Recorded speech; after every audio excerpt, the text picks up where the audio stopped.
Welcome again, everybody, to this session on Agile Procurement. And we are, I'm very pleased to say, lucky to have with us again Mirko Kleiner of Lean-Agile Procurement and David Kershaw of Delta Procurement, both of whom are, and I don't often use the word experts, but I would use it in this case because both of them are not only experienced, but very innovative in their approach to Agile Procurement. Gentlemen, good morning. So it's great to have you with us. There is a saying in the military, which I might have used with you before, which is amateurs talk about strategy, professionals talk about logistics. And I think the important element in there is that procurement, effective procurement, is the foundation of really sound logistics processes. And amateurs like me sometimes talk about procurement as, actually, it's a bit like marketing. Everybody knows how to do it, and it can't be that difficult.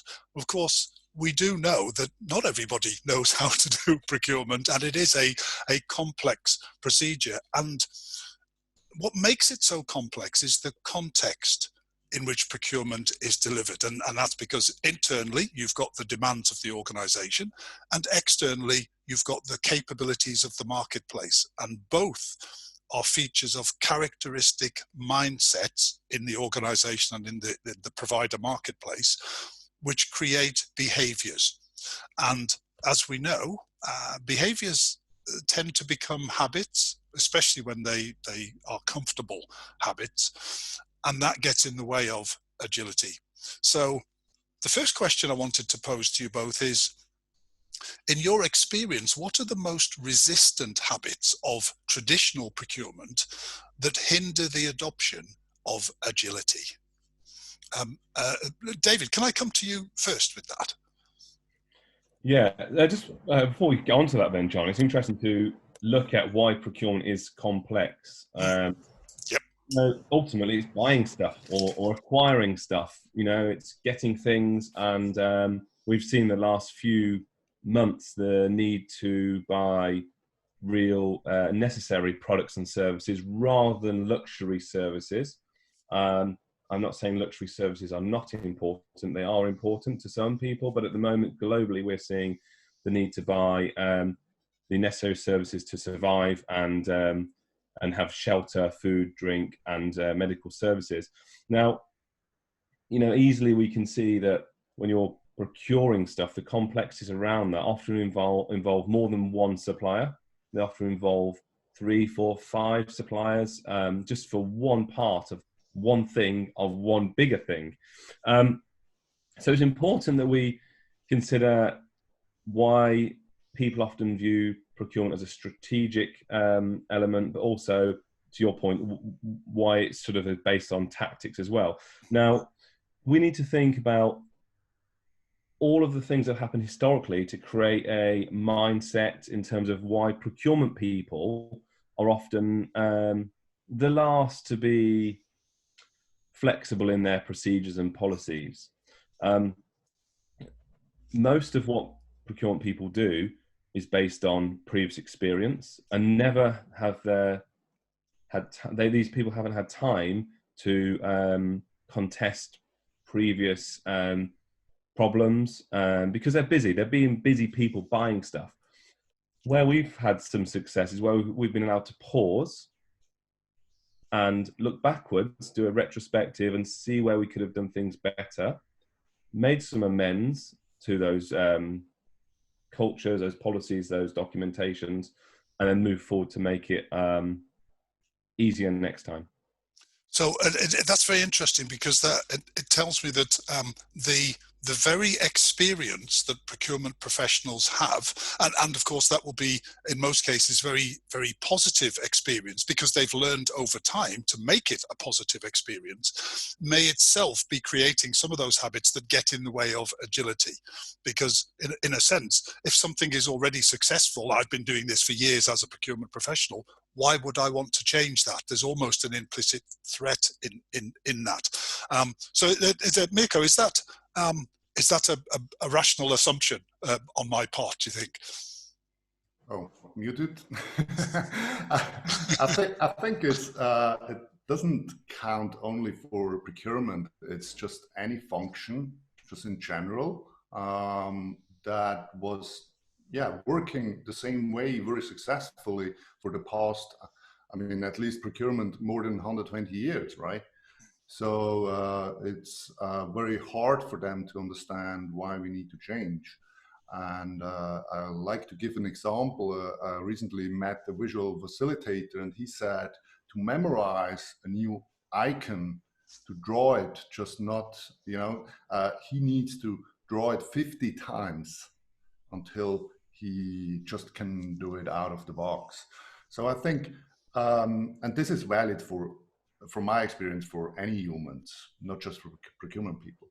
Now, some of the habits that I've observed in procurement, just because they are so over the past few years, almost a century, working the same way, some habits that came into our way now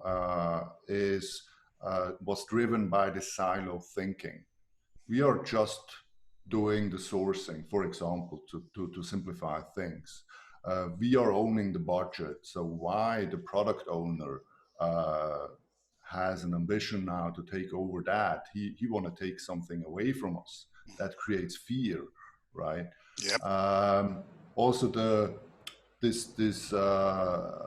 role of procurement to reduce the costs, but also to decrease risk, is so much in their mindset that if it comes to contracts, this is out of line with the agile values, where we have trust as a starting point. We trust each other, and then we see how we can develop more trust.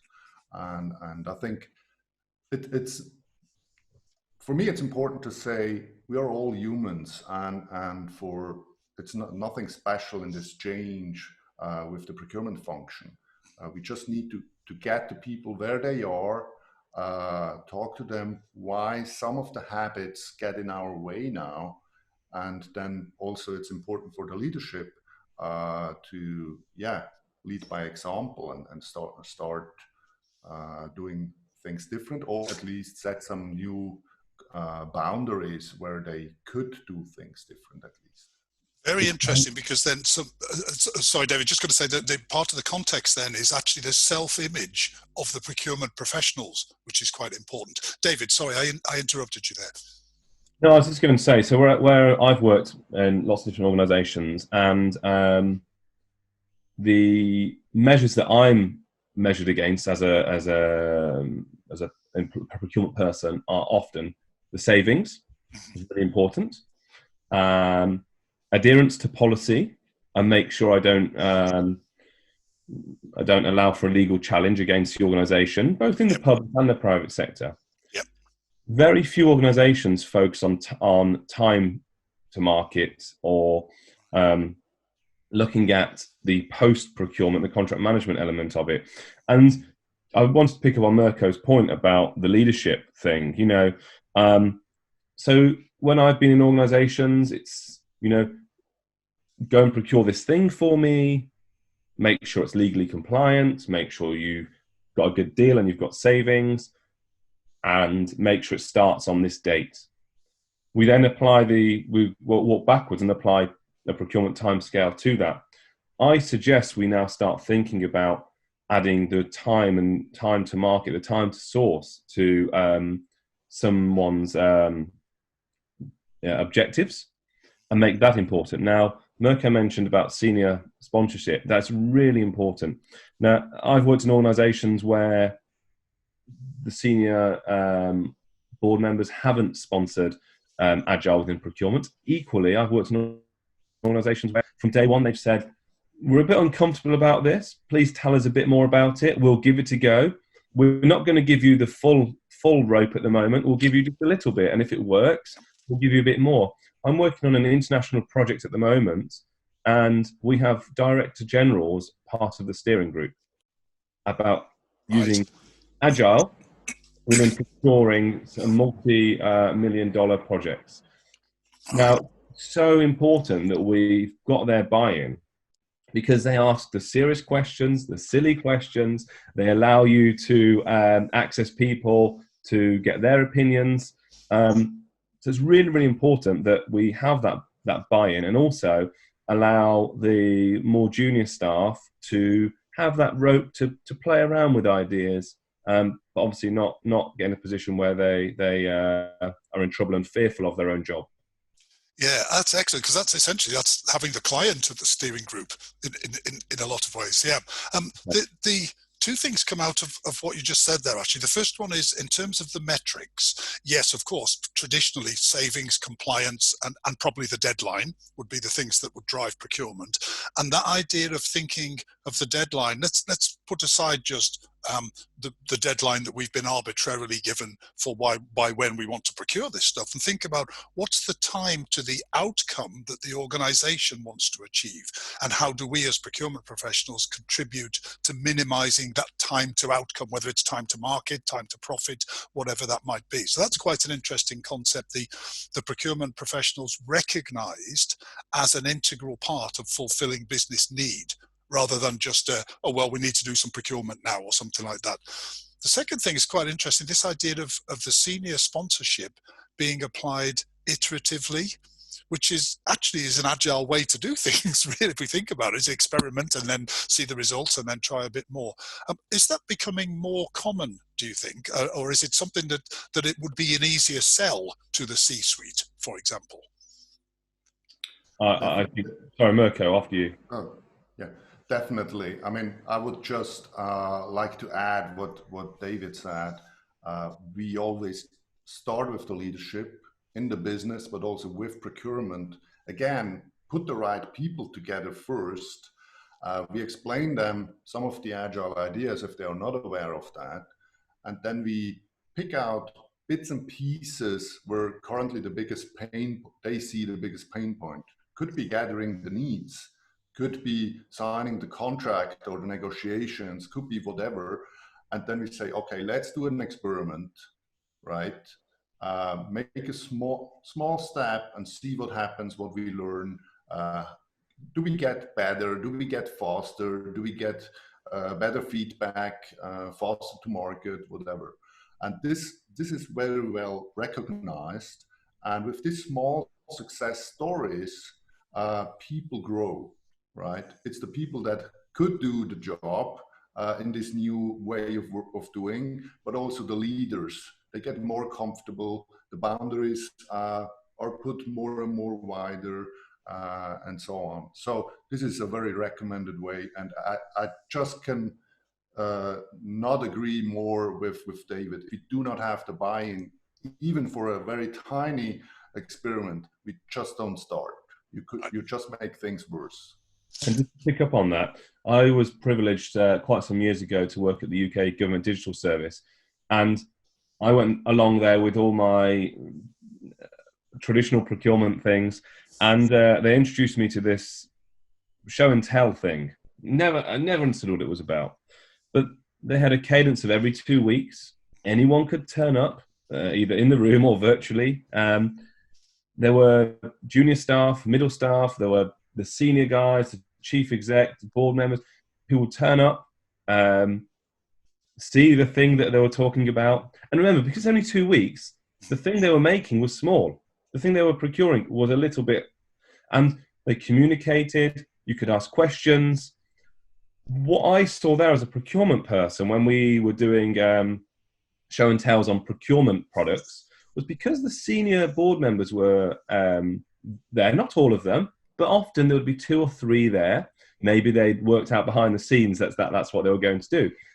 We were sort of doing governance, not live, but instead of waiting 4 or 5 months to do a governance panel with papers and stuff and things, I'm fearful of my job. We were doing governance there and then in the room with everybody in a public environment. And because a lot of things I do are public services, the users of the services, although they were help building the service, were in there as well. So it was a really useful thing. And I have discussed this idea with many organizations, and they've taken them on board. And going back to your first point, John, about the senior buy-in. It has to happen. It's so important. Again, Mirko and I have talked about this with organizations where, we often get brought in by people who know us and know what we can do, and they may be junior or not, but we have to meet with the senior people to say, this is what it's about. We need you to sponsor it. Please challenge, but show your face. It is vital they do that. And that's how it becomes successful. So there's a I was going to say a methodology more. It's almost a real-time governance methodology emerging here around procurement, which is starting with getting the leadership buy-in, because that's got to be the starting place to get the sponsorship from those. Then get the right people around the table. Then explain the principles of agility so that they understand not the detail of the methodology, but the why of why this is being done in this way. Identify with them the pain points, and then actually and come to this idea that we talked about it the last time, which is about co-creating the outcome, because this requires everybody in that procurement, not just the procurement function, but the procurement ecosystem, if you like, to be able to work together. And I think that co-creation is it's a much talked about principle, but it's something that for me stands out more than anything else, I think, in terms of procurement, because it's traditionally has been a conflict-based function within the organization. So if we move on to that idea of co-creation, if we can, I often think that documents are the physical manifestation of how people think and behave. And I know that you mentioned, both of you mentioned last time we spoke, the co-creation of documents as being a really important, not just a part of agile procurement, but an illustration of how procurement can become more agile. And I wondered if you would expand on that a little bit more for me and perhaps give an example. Mirko, can I come to you first on that? Yeah, so we started our idea with Lean-Agile Procurement with this powerful question: what if we have, just imagine the super complex sourcing case you could imagine, and what if you have just one day to solve it? I mean, in our days, it's like it became reality, right? So you set up a task force, that's the old habit, which basically is nothing else than a cross-functional team with all the experts at the same table, driven by the business, empowered to decide. And we took this concept, this idea, much further. So during the sourcing, we set up a cross-functional team, which is nothing new. People that know DevOps, this is kind of a biz DevOps, like the next stage of DevOps. And where also procurement, compliance, and so on is part of that. Now, this team does everything what procurement does today, but as a team. So the beauty of that is we are still compliant. We are still following the rules and governance and stuff. So, for example, what we do in co-creation is gathering the needs. Now, we could gather the needs or create the customer needs in old term specification, our own as a cross-functional team, but we won't. We want to get them from first hand, so we usually invite the real users or user representatives and let them come up with their ideas, their needs, their priorities and stuff. Same thing happens if it comes to the proposal. We invite the shortlisted vendors and we let them co-create together with us, not just a proposal, but also improving, for example, a draft of an agile contract, which then leads to a much more honest and open, more of a discussion between friends or upcoming friends and partners, where we talk about what are cost drivers in our current ideas, right? Would an 80% solution fit your need as well? This 80-20 Pareto principle, which is a cost driver. What risks haven't we talked about it yet? We want to get rid of this list of assumptions in the proposals, for example. We want to talk about that. What assumptions do you have? What questions do you have left on the buyer side? And these are very valuable discussions. And basically what we drive with all that is alignment. It's all about alignment. And what it also turned out, if I go back to this user workshop where we gather the needs, we create alignment throughout the users, and we even create promoters of the whole initiative. And David just mentioned something similar. If you have every 2 weeks a review or a demo session with your current outcomes, and it's just an open event, everybody could show up. This drives a lot of alignment from my point of view. Right. So that's interesting. So there's a process, if I can call it that, of that is different from the usual procurement process, but there's also actually an outcome there, which is this alignment, this common alignment. David, is that something that either you have seen work or would work in the public sector in the same way as in the private sector? Yeah, 100%. Not to the degree that Mirko and Flow Days can operate in, because there's obviously a lot more legislation to look at in the public sector. Where we've had success going into organisations is where, again, not to go on again about the user-centric view that Mirko has, because I'm passionate about that myself, that everything should be based on user needs. But if we work with potential providers, current suppliers, internal staff, be them from the business or finance or risk, audit, etc., get them involved into the creation of documentation. Now, to give an example, some years ago, the standard UK government invitation to tender pack was 11 to 12 documents long, and that was the traditional one you applied every procurement you did, or the majority. Now, we challenged this and we reduced it in its volume, and we couldn't just do it on our own as procurement people. We had to get the market to come in and say, oh, you always ask for A, B, C, D, and E. Well, you only need B and D for this category of spend. So can you take, A, C, and E out, please? We ended up taking A and C out because we knew that E was really important. We reduced it in content because we didn't need it to be that heavy. We also publish the documentation online in advance of a procurement. Now, in the public sector, we operate an open, fair, and transparent procurement process, which means anyone can have a shot at it if they like. What we needed to get better at is actually putting the documentation out there early, so people can make that decision whether this opportunity is for them or not. That saves them money, it saves them time, it saves us as procurement evaluators when we're assessing the bids, time, money. It also allows people to comment on the document before the procurement starts. Right. And that's really, really important. When I operate a procurement in the public sector, there is a start date and time and a finish date and time, which we can't really mess with. There is much legislation and law about that. However, what we should do is put as much as we can in advance and iterate all the way until that time starts. Right. That's the key. Put out early. Listen, iterate, then start the clock, finish the clock, and off we go. I would like to add another example. Sorry, John.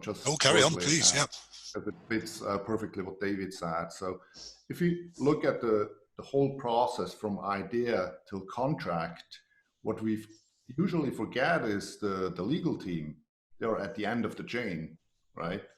So just imagine if they get part of the game from the beginning, they know exactly why we are doing things, what is the preferred collaboration model, what is the preferred financial model, and so on, and what's the timing. They could come up with risk drivers. There we need to, cope with intellectual property and stuff like that. They could even put that into the tender document or the publication if it's a public tender, and put it as a question so that the vendors could come up with ideas. We have a challenge here. How would you solve that, right? So we started to use to apply even the legal guys from the beginning. So again, this cross-functional idea, bring that to the next level. And second, we want to use the intelligence of the market and the vendors and almost anybody involved in the process from the beginning, if possible. And this leads also to innovation and sometimes even new business cases, right? We were asking for a time material and they come up with a service model or whatever. Very interesting, because that's picking up on both of your points, a utilization of the pre-project process to best effect, so that when that start date, end date limitation kicks in that you mentioned, David, by the time you get to the start date, actually everybody's on the start line in the same place and everybody's ready when the gun goes off to move at the same pace and do the right things.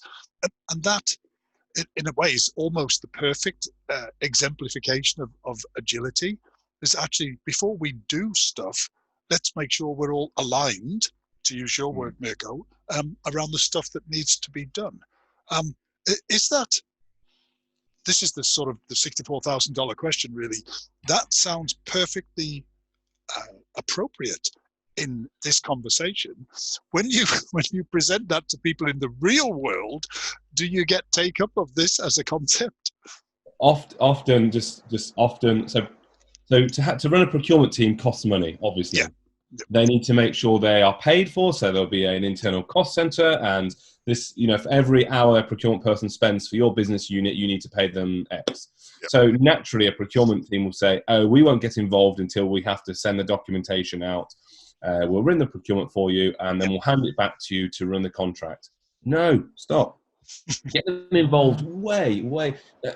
Instead of having pre-procurement, firewall, procurement, firewall, post-procurement, yep, remove those firewalls, make pre-procurement big as needs be, and actually accept that the business unit may have to pay for that involvement. Get in there, get into the business unit, know the thing you're buying, know the people, know the users, know the odd things about the subject, the category, the item you're trying to create. And then the procurement will be nice and easy, simple. You'll get the best bids, the best suppliers. The suppliers won't be annoyed because they've got no chance of getting it. They'll genuinely apply for things they can genuinely supply for at their genuine price they've supplied, put the provision for. And then the contract management stuff comes at the end. So what I try and say to organizations when they get in there is let your procurement people move from the huddle they're in and let them go into different levels of the organization. Let them speak to other people. Let them go and have a cup of tea with a different business unit. It's so important. Yep. Mirko, yep. You think that'll do? Yeah. It brings me back to the habits, behaviors, and mindset. Yep. People often ask us, how can we start? And we've talked about experiments and start small and so on and then evolve. For me, it's what I tell to procurement people is take it as a new option, right? A new tool in your tool set. And next time the business needs to source something super complex, you have this option, the traditional one, that takes you 6 to 12 months. It's very painful and with a lot of regulations and you need to do a lot of homework. Or we go in that together and we will be done within weeks, sometimes even days. It doesn't come for free. We need your management buy-in. We need your availability. We need to set up a cross-functional team and such. So we can't change nobody, not even the business. So that's my experience. So my advice is phrase it as an invitation, and nobody can disagree with being faster, more collaborative, and such. And on the other hand, for the C-suite, you need to slightly change the arguments. So we gonna improve time to market. Yes, we're gonna do dramatically 400 to 800%. It's not Mickey Mouse. It's all about risk in procurement. Do we gonna reduce risk? Yes, it's incremental. So we're gonna have every 2 weeks, every 1 week, we could push the button and stop it, or change the way we are heading to. Will it create cost savings? Yes, there is a potential of 80% cost savings just by being more effective, sourcing the right things instead of just everything and all the nice to have. So there are very good arguments for doing things different. So crucial to this then is, and unfortunately we're running out of time here, but this what I'm picking up from this is that as far as the habits that we talked about earlier on are concerned, first of all, your last point, Mirko, we can't change anybody. We have to encourage them to change themselves if the habits that they have are actually hindering the opportunity for agility. And we have to do that in a way that uses the right language, whether we're talking to the leadership team about risk, about time, about compliance, about savings, all that sort of stuff. Or we're talking to the operational teams about actually taking some of the pain out of the project and certainly out of the procurement. So the right language is important. Encouraging people to see the changing of habits not as a threat, but as an option, something that they can have in their toolbox and stuff like that. And then thinking about this idea of the co-creation. If we're going to co-create the outcome, the physical representations of that outcome, like for example documentation, are one of the hooks on which we can hang people's opportunity to work together. And I think there's no doubt the complexity that resides within procurement can be minimized, can't be got rid of, because it by definition is a complex process.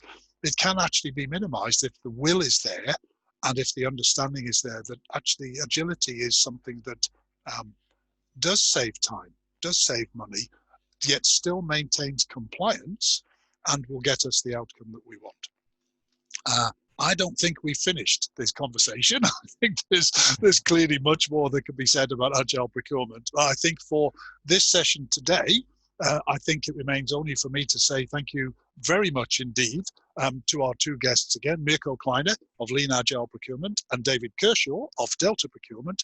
Thank you again, and I look forward to having our next conversation with you on agile procurement. Thank you both, gentlemen. Thank you, John. Thank you, guys.